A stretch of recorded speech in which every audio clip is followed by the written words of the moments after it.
So real quickly, I'm bringing the revival seed I got last episode. The 3 clear gummies I might as well, right? A max elixir, which I think that was still in my inventory. A crap load of orange berries, gravel rock 99, that should be plenty. And a link box just in case we run into some boss fight, which I'm not prepared for. So we can go into the snow path. Once again, it's a grinding dungeon, which isn't really that good for grinding probably, or Mount Freeze is where we're actually supposed to go. So I don't know how tall Mount Freeze is. I'm gonna go ahead and guess right about, oh yeah, we also have Riku, the Absol with us now. Should make things significantly easier. So Riku is level 20, making me think that level 20 is roughly the level that you're supposed to be at this point in the game. So I didn't overlevel. As a matter of fact, I was underleveled going into last episode's boss fight. But what I don't understand is why the dungeon that's specifically there for you to level up and grind your team members to a higher level was giving me so little experience. I don't know. That seems like a bit of an unbalanced design to me. Maybe I'm missing something. It's entirely possible and even somewhat likely that I am. But I do think it might also just be less than ideal game design, let's say that. I don't want to call it bad game design because when I say something's bad, people think I don't have like any good opinions on anything. And obviously, I love this game. I can't say that enough. I love this game, but it's not perfect. Explorers of Sky, that one's perfect. This one's not perfect. And even Explorers of Sky probably isn't perfect. If I replay it now, I probably would find some issues with it, but no game is actually perfect, right? So no game is really a 10 out of 10. I don't even know how I'm going to deal with this topic, but like, how do you give a grade, a rating to a game out of 10? Because it's very clear that something like the film industry and the games industry have very different standards as far as ratings go. And I think there's a couple of different... I don't know if Absol dies actually if we also lose. We might. Let's not test that. Because in the film industry, if you make a movie and you check the Rotten Tomatoes score and it's like 55%, that's not particularly great, but it's not an absolutely horrible piece of crap in most people's opinions. Well, it's just all right. Right? I mean, IMDb is even better for that. IMDb, there's a lot of movies on IMDb which are like 5s and 6s, which are pretty decent. If you make a game and the reviewers on like the Metacritic score is like, I don't know, 70%, that's a 7 out of 10. People regard that as being a bad score for a game. A game only apparently is good if it is an 8 out of 10 or more. And I'm very interested to see you guys' opinion on this, possibly. But I'm also very interested in why that is. And I think I have a theory, because the same reason why video game movies don't work. And hang in with me here, because I know that sounds totally unrelated, but there's one major difference between, and that difference actually is very, very big, between a film and a game, and that is just interactivity, right? And if interactivity, if your interaction with a medium, oh, that's potentially bad. You see, I'm smart. I can use a gravel rock. No, I can't around the corner, apparently. Never mind. If a shot is not quite sharp or is a little like echoey in the sound, and don't get me wrong, if that happens in a major Hollywood production, I'll be annoyed. And that does happen. They're very good at like editing around it most of the time, and well, I don't know what you're doing. And digitally enhancing, mostly the audio. It's really difficult to digitally enhance something that's just blurry.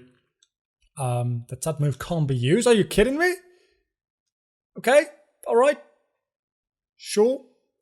Let's not do that. Let's Barry, you take care of that. But you can watch through that, right?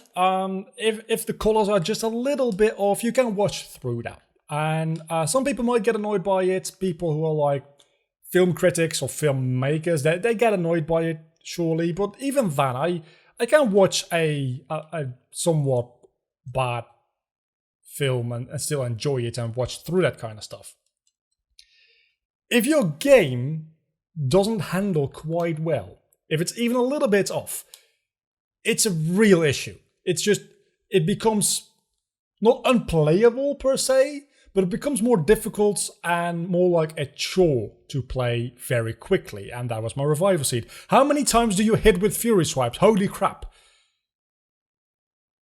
I think that is also the reason that a game has to be closer to quote-unquote perfection to be regarded as good, because every misstep it takes, especially in the gameplay department I'm talking about here, it is a bigger deal than every misstep a film could potentially take. Because if a shot is not quite sharp, or if could you please not? Thank you. Or if the camera is a little bit shaky, by the time you notice it, it'll be gone. Right? And to a certain extent, with like a lot of things overlap between filmmaking and game development, right? Because if you're doing a narrative-focused game like Mystery Dungeon is, or a Final Fantasy game, or The Last of Us, which reminds me, I really need to boot up my PlayStation 4 because... Actually, no, it's not October yet. Never mind. This is the first time we actually got hungry within a dungeon. That's interesting. The Last of Us HD Remastered is the PlayStation Plus game for this month, and then NBA The Show, but nobody gives a shit about that. TM, secret power. That could potentially be a very good move, actually. Let me see. Info. Inflicts damage on a target may also trigger effect depending on the terrain. I'm gonna not use that for the time being, but I'm gonna keep in mind that I have it. So that's my 2 cents on what's the biggest difference between a game development cycle and a filmmaking cycle. And not even a cycle, it's more the reception for it. Getting Digi from Hunger, I probably didn't bring any apples, did I? I did pick up some apples. So now I eat an apple and that fills my belly and I'm good. These kind of things are the kind of things that I just think about when I'm bored. When I'm just sitting around and, I don't know, doing nothing. Usually I'm either like editing a video or watching a video or doing something with videos. It's pretty much my entire life revolves around video at this point. But when I have a little bit of a like chill moment, when I'm laying in bed, when I'm just showering, that kind of stuff, these are my shower thoughts. That's so even when I'm not working or making videos or watching videos, I'm still thinking about... Okay, so maybe what we learned here today is that I'm just a very sad individual and have nothing to do with my life other than my profession. Okay, this is a slacking. That's potentially a scary threat. Also, it felt like I talked about that for way longer than 10 minutes. I really didn't want to, to fill an entire episode with just talking about that, but it felt like we were like 20 minutes in, which doesn't make any sense because we're at floor 12 and nothing else has happened yet in this episode, but just... Okay, yes, I am recording. I couldn't see the recording logo there for a moment, but that's because the monitor was blocking it. And that sounds real weird if you don't know what my setup looks like, but I have the camera set up and I'm still talking about this, but at least I'm talking about it in a different way now. I have the camera set up and the camera has a monitor built in on it, and let's switch around there. And I have that facing towards me so that I can see my battery life and whether or not I'm recording with like the little reg logo. Because I also have a monitor on top of that to check for my focus, because it's a little bit bigger, it's got better focus assisting features, and it's just generally a nicer monitor.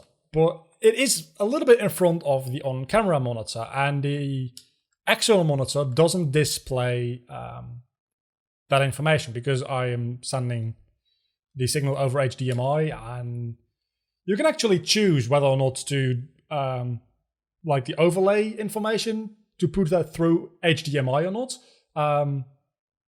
I don't, because why would I? There's a lot of reasons that I would, actually, now that I think about it. Yeah, let's get rid of Leah. Nobody needs Leah. So because of that, and also there's like a top handle right in the middle of the camera, obviously, which blocks part of the on-camera thing. I don't even know why the on-camera monitor is able to turn around 180 degrees, because this camera is not made for that whatsoever. This is not a vlogging type of camera whatsoever. Like, not even close. As I said, the first time I actually used it in the Pokemon Snap thing, it's actually classified, I think, as a cinema camera, officially. It's not like a 50,000 euro camera at all. It's a Iron Thorn. I like Iron Thorns. I like Iron Thorns a lot more than Cherry Berries, so let's swap these around. It's a fairly old camera. For those of you interested, it's a Sony FS700, which I think at this point might be close to not quite 10 years old.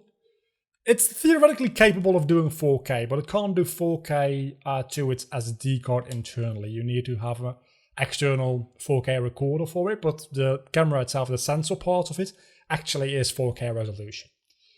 So it's not that old that it's just full HD, but it's old enough to the point where 4K was still a luxury feature. But it also does very good slow motion, I must admit, because it goes up to like 960 frames per second. And if you go up to that high, I mean, I probably will forget. So I won't say, I'll just include some slow-mo footage here. It gets very grainy and low res. Granted, that's what slow-mo cameras do at higher frame rates. Even like Phantoms, if you go high enough, they get low res and grainy. Because they need a shit ton of light at that point and just the lower resolution, and they're trying to make up for it a little bit and just gets grainy. This one just does that starting at like 800 frames per second rather than 25,000 like a Phantom. Then again, a Phantom is worth more than most cars. And for those of you who don't know, Phantoms are slow-mo cameras that they're pretty much used in Hollywood. And again, they cost as much as more than certain cars. They pretty much, if you're buying one yourself and you're not like a major movie studio or you're making absolute bank, you have a choice. Buying a Phantom camera, and I'm talking about like the top of the line Phantom Flex 4K, that kind of stuff. Buying one of those or buying a house, depending on where you want to live, because if you live in like a very major city, houses can be like close to $1 million dollars or euros, depending on where you live. It's not quite that expensive, but if you're just living in like a small town, it's roughly equivalent to that. It's about like 100 to 200k for a camera. That's insane. It's not quite that expensive because this is like a very hybrid camera. You can use it for literally everything. So it's not very particularly good at anything. It's just passable at everything, if that makes any sense. There's no like specialized thing it can do.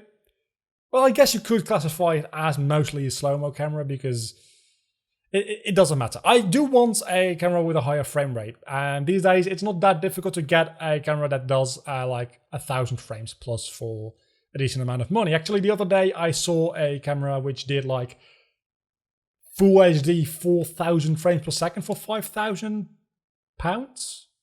It was a English producer of the cameras, and I was like, damn. Okay, so Absol can die and nothing happens to us. That's good to know.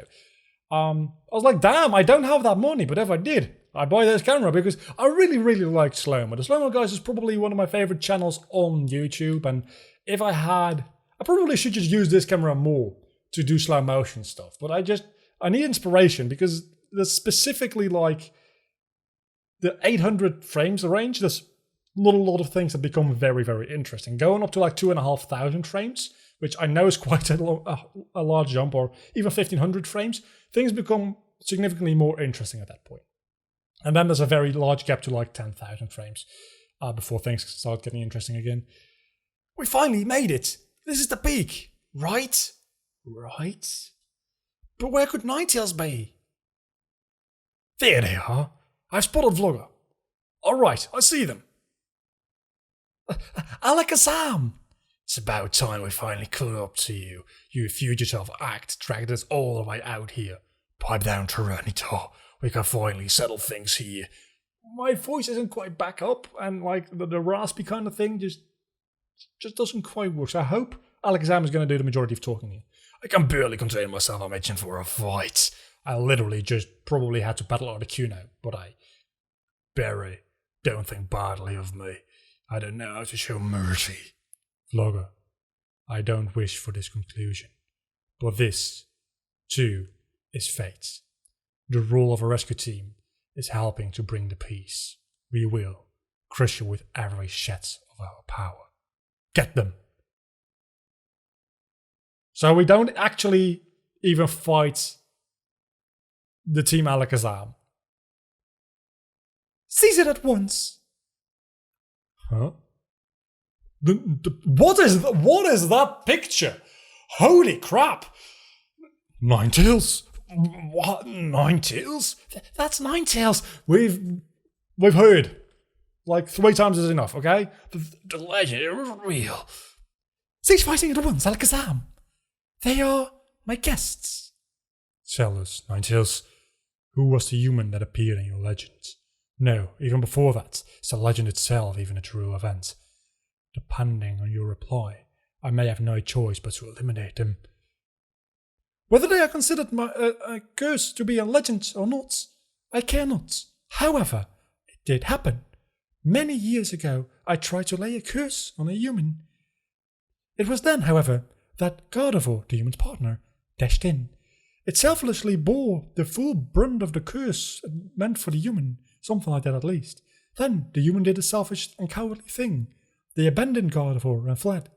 The human eventually became a Pokemon, transformed into a Pokemon. The human lives on. And that human would be? Who is the human you speak of? Vlogger, you may relax. It is not you. Just now? What did you just say? Vlogger is not the human that appears in the legend. That is what I said. What? What's wrong with me? I'm too tense to move. Yet you're moving. Towards me, which makes me feel a little bit uncomfortable. Deep breaths. In, out, in. Not even going to go there. Ew. Oh wow, awesome! Is it like a Squirtle hug?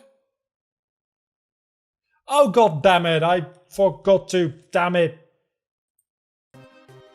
Here you go, game audio. I was like, this is nice music, and I'm like, did I forget my game audio again? Yes I did, for the first 20 minutes. Actually, I'm going to put a marker in my audio so that I know where the game audio returns. That's great! I knew Vlogger wasn't a one, just as I thought. Vlogger wouldn't do anything like that. I have another thing to say. It is true that I foretold of the world's balance becoming unstable. However, that human becoming a Pokemon and the world's balance are not linked in any way. The cause of the natural calamities, it exists elsewhere. Hey, you lots, you were wrong! You doubted and hounded. Again, I'm learning words here. Vlogger! We apologize. We're sorry, we got worked up by that Gengar. No, I suspected Gengar right from the start. Vlogger just doesn't look like the treacherous type. It'd be nice if you could believe that. I must say, you are to commend for prevailing through this cruel journey and discovering the truth. Impressive, Vlogger. Ha! Isn't it great also, this doors making sounds? I was convinced that I was right, huh? But wait a second, then why did Vlogger become a Pokemon? I understand that Vlogger isn't a human that appeared in the legend. Then why would Flogger become a Pokemon? Flogger, who are you? I've been wondering that for myself for quite a while. Wow, the ground's heaving! Oik! The world's crust is shifting, the natural calamities are worsening, and the shifting of the grounds, it will awaken the beast that embodies the ground. Yeah. The beast that slept deep underground. Groudon will be awakened. What? Groudon is rising? Groudon? What is that? What's a Groudon? A legendary Pokemon that has been spoken of only in myths. It is a Pokemon that raised the landmasses and created the continents. It is said to have taken a sleep after the catastrophic battle with its arch-enemy, Kyogre. If Groudon were to get loose, there would be chaos. It must be stopped. We will go. So will we! No, you must remain behind. Groudon is far more powerful than any Pokemon you have faced. I mean, I'm gonna go ahead and guess that everything we just faced was also the most powerful you've just faced, because it was literally a Moltres and an Articuno. So I think we're capable of this. I think we are. Leave it to us. That's how it goes. You go back to our rescue team base for a well-earned rest. Don't worry about us. We didn't get our gold rank the easy way. We'll get this job done, and we'll be back before you know it. Fine. We're off to quell Groudon. And thus, Alakazam's team made our way underground to quell the awakened Groudon. Meanwhile, cleared of all suspicion, Flogger's team put an end to their long and arduous journey and returned to their welcoming rescue team base.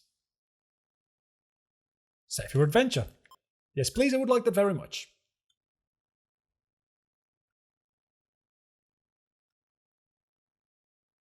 Meanwhile, back in Pokemon Square... Haha, YOLO! I don't even remember Gengar's voice. Why aren't you out there hunting Flogger's team down?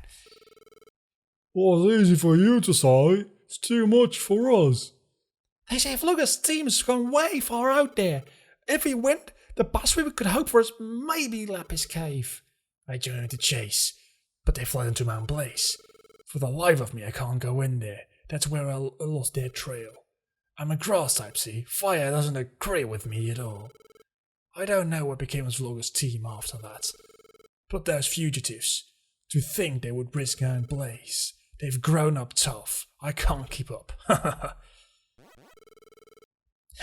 What a spineless thing you are.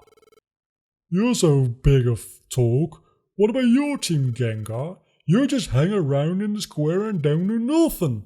Walk and talk, you guys go. We're out of that picture. Our also received word from Flogger's demise. Huh, you just appointed yourself that.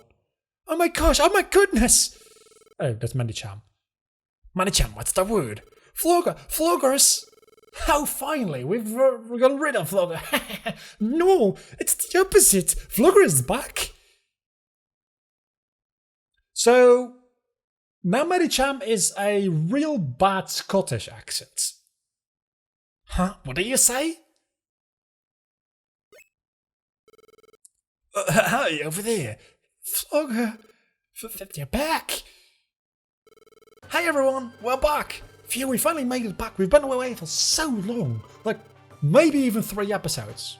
I think that's literally only been 4 episodes. Lapis Cave, Mount Blaze, Articuno, and this episode. We've been away for 4 episodes. It's good to be back in the Pokemon Square again, Flogger. Hey, Barry! Oh, it's you, Gengar. It's been a while. What's with more confidence? Maybe. Gengar, you put all sorts of thunder... Wow. Flogger had nothing to do with it. Flogger was innocent. What? What? Is that true? You bet. We met 90s and found out. I mean, we have no proof. But we're telling you, so you better believe us. Flogger isn't a human from the legend. We came back when we find out. Oh. Well, wait a second. You can't be trusted yet. If you're going to make a claim, let's get some proof. Proof? Exactly. Gengar knows what's up.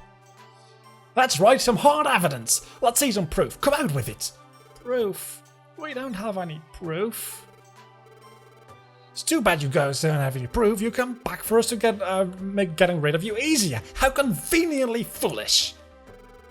Now, fellow Pokemon, here's your chance to get rid of Vlogger.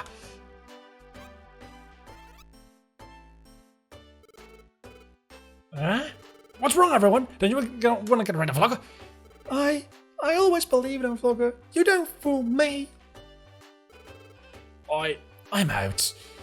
I was saved by Vlogger's team before. I joined the chase heavy-hearted because of your urging, but I simply can't think of Vlogger being bad in any way. I've heard enough. I believe Vlogger. Yeah, that's right. Who needs proof?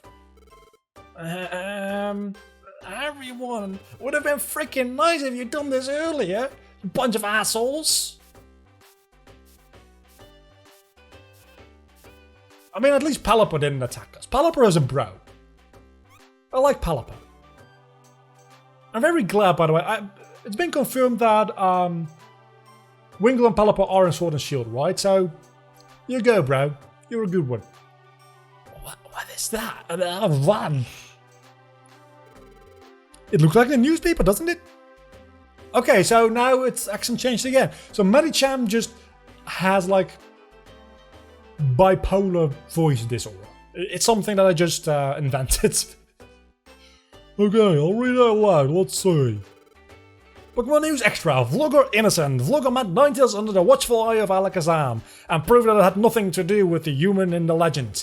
As a result, Gengar's claims were found to be malicious lies. The end. Okay, so that wasn't particularly great writing.